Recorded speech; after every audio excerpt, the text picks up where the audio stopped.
ऐसी कौन सी चीज़ है जो बांधने के बाद चलती है? हिम्मत है तो जवाब दो। और ऐसी मज़ीद इंटरेस्टिंग पहेलियाँ आज की इस वीडियो में। आज की वीडियो देखने के बाद आप भी बोल उठेंगे, पहले क्यों नहीं बताया मुझे। वो कौन सा फल है जो हम खरीद नहीं सकते?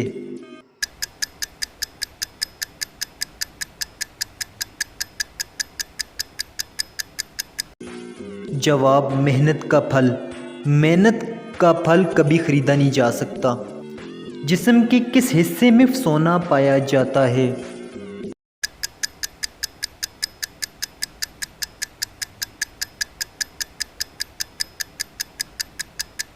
जवाब खून में। साइंसदानों के मुताबिक 70 किलो वज़नी इंसान के खून में 0.2 मिलीग्राम सोना पाया जाता है। सवाल, ऐसी कौन सी चीज़ है जो बांधने के बाद भी चलती है?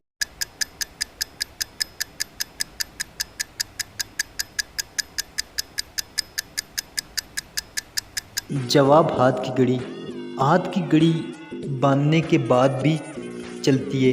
कैसी लगी आपको मेरी ये वीडियो? कमेंट्स बॉक्स में ज़रूर बताइएगा। मिलते हैं एक नई वीडियो के साथ, तब तक दीजिए इजाज़त।